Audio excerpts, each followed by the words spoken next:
Hey guys, so here I am in my office, and what I'd like to do in this video is give you an extremely crude behind the scenes look at my office, my recording setup. This is a work in progress and I'm recording this video with the new iPhone 12 mini. So just to give you some context, a few months ago I got married and my new wife and I moved into a new house, and this is the new house and this is my space in the house. This is my area.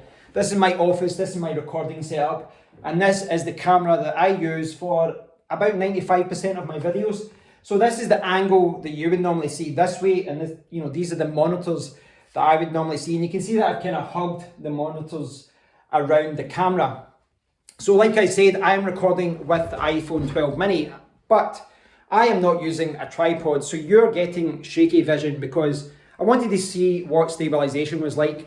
I've not attached a microphone either because I wanted to hear what the default microphones on the iPhone were like, but also because I don't have a lightning connector for any microphones. So this is all I've got right now for this phone.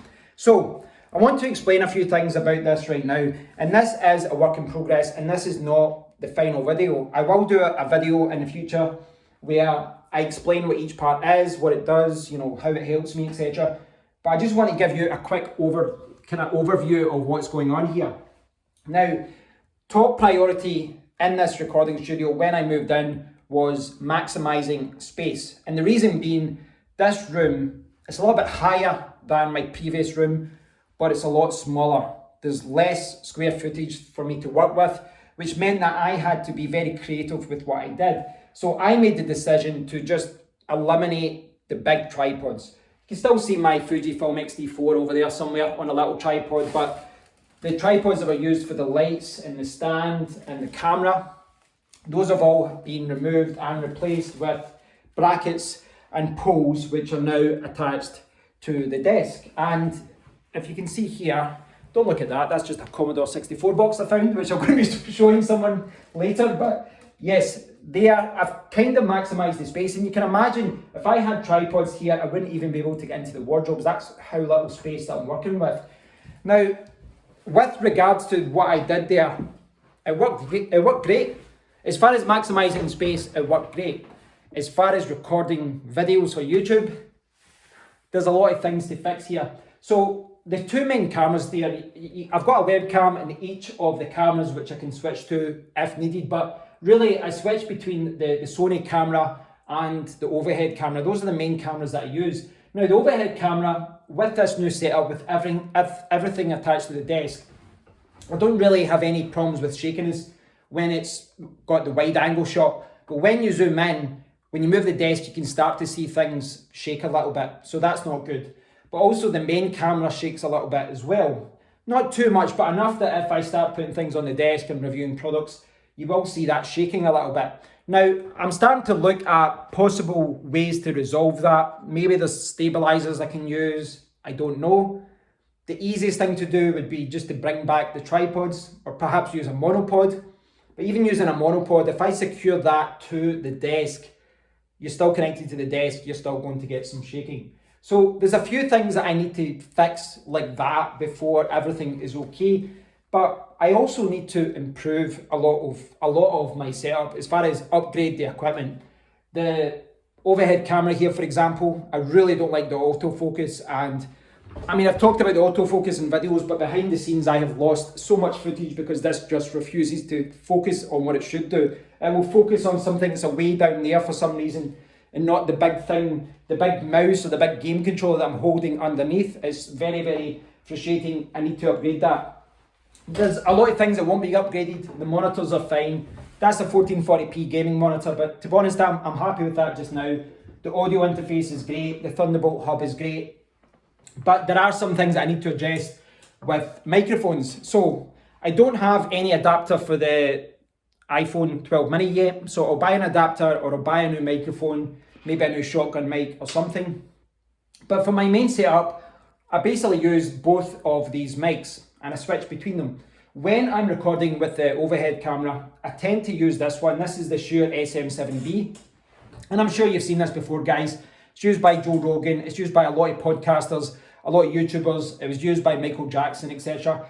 This is a famous, iconic mic, and it's my favourite mic. Without doubt, this is my favourite mic from an audio quality point of view. But that's the problem. Look at it. It's massive, absolutely massive. Now, obviously, that is not an issue if you're using the overhead camera. But if you're, doing the main shot here, that's a concern. That is a concern. And that's why I've got this overhead boom mic here. Now, there are a few different ways that I could, record audio here. If I don't want something in my face, I could have a lavalier mic, I could have a shotgun mic on the camera, or I could have a boom mic. And what I would say about all of these things is that there's no microphone which is perfect. You've either got a USB microphone or like a stand microphone here, which is in the video and everyone can see, or you've got a microphone like that, which is in your face, or you've got a shotgun mic that picks up echoes. The boom mic will pick up echoes, or you've got a lavalier mic where if you move, you can make sound, or if you need to go outside to the door and you need to take everything off. Nothing's perfect, and you always have to accept the limitations of your microphone. But I received a comment the other day where someone said, you should upgrade your microphone, and they were referring to this one. Now, I am making the assumption that they thought that was a cheap £20 microphone and I was using something basic. But that's like a £750 mic. That's a professional microphone. It's used to record movies and TV shows, etc. But with like a lot of professional gear, if you don't use it in the right way, it can sound bad. And right now, this does sound bad. It does. And the reason is this room, because it's higher and just because of the way it's designed with the window there, etc., it's a lot more echoey than it was before. Certainly when compared to the way that I had things before, I had the bookcase behind, it was kind of absorbing some of the sound. Right now, this room, at least from a kind of stories, etc. point of view, it's quite empty. So it's picking up a lot of echoes. Now, there's a lot of ways to fix that. You can buy foam panels, acoustic panels. You can buy acoustic treatment, like canvas, diffusers, bass diffusers and all this.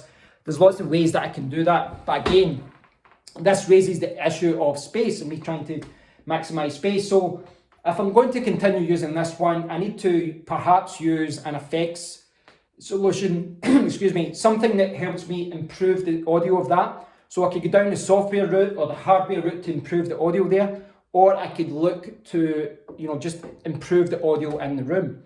And with regards to the room, if I'll show you down here, you will see it is a pigsty. Now, this is how my bizarre mind works. I have put all this stuff here because if I tidy all of this downstairs, then I'm kind of getting rid of the problem, but not really. This stuff is here because I need to buy storage, and it's a reminder every day when I come in here, I need to buy more storage. I need to think of a way to store my common accessories and cameras so that they're quick to access. And that's why I'm reluctant to put a lot of this stuff downstairs, because if it goes to the garage, I'll be running up and down all the time. I want to keep this here and then get shelves or brackets or something. So it's quite untidy just now, but that will hopefully be a quick fix. So my setup is getting there. It's not like I'm saying this is a terrible setup. It's not. It's doing what I need it to do. But I am looking to kind of move up to a 4K recording setup, a proper setup where I can record games in 4K. So I might have to buy a 4K monitor. I'm going to have to buy maybe 2 more 4K capture cards. And all of this will have to go through something like that. So that's my main PC, but it's getting old now. It's about 3 years old. It's an 8700K with a 1080 Ti, and it's still powerful enough to run games at like 144 frames per second at 1080p or 1440p. It's all good. It is a powerful PC, but from a recording point of view, it's not, this is the thing that I get all the time where people say, oh, you don't need that, you don't need that, you only need that to play games. I'm like, I'm not just playing games, I'm recording videos as well. And I'm really looking to move up to like a 20 plus core computer, maybe a 28 core Threadripper with a 3080 or something like that GPU, or maybe I go down the Xenon server route. I don't know. There's so many things that I need to think about. But yeah, I'm going to have to drop probably about $5,000 on a new PC next year to get something that can maintain all of this, once I get the new capture cards and once I get the new Xbox and different things. It's kind of getting there. I mean, down here is where I'm thinking about putting all the games consoles, where it's not visible in the video, but it's close to me where I can, quickly change things and all that. But yeah, it is getting there. The other thing, which is maybe obvious to a lot of you, is lighting. Now, what I will say, Lighting is normally better than this. This light bulb is used like 1% of the time. Nearly every time I come into this room, I come into this room in the morning to grab something, but really most of the time I'm in this room, I'm recording or I'm playing games. And I've got the Elgato lights on and I've got other lights on and everything looks good, but I do have to improve lighting. That light bulb is basically only there when I quickly jump into the room to grab something. But I do need to improve lighting at the back. I think I've got most of the lights set up correctly at the front, but the back here, it's very shadowy, and you can see here, it's very shadowy. So I need to get some lights for that as well. So it is a work in progress, guys. There are a lot of things for me to do. I've spent, I don't know how much I've spent already. I've probably spent about 300, 400 already, just in brackets and different things to try and get this up. This is an IKEA desk, so that was like 300 or so as well. It's quite good actually. You get this one as a standing desk, but that just complicates things as far as cables go. So many thanks for watching, guys. This has been a very crude look at my recording setup, but I will be improving this soon. I will perhaps add a new monitor, but I'm hoping at one point to perhaps put all these monitors on, what do you call them, arms, so that I can move them around. But moving those screens around becomes a little bit difficult because of these poles, which is why I've not done it so far. So yeah, a lot of things to tidy up, a lot of things to fix with cables and different things, but I'm getting there. The seeds have been planted here for a good setup in the future. So many thanks for watching, guys. I thought you guys would maybe find this interesting because a lot of time people will ask questions. How did you do that? How did you do that? I'll do a proper video in the future where I'll say this is used for that, this is used for that, etc. This is a work in progress. I've got a lot of things to do, but yeah, I will get there eventually. So many thanks for watching, guys. I do appreciate it. I'd love to hear thoughts on this, but also on the iPhone 12 mini. What's the stabilization like? What's the default mics like? Let me know what you think. I'll go with the iPhone 12 mini in the future. But yeah, let me know what you think, guys. And thanks for the continued support. And yeah, I'll speak to you all soon. Take care.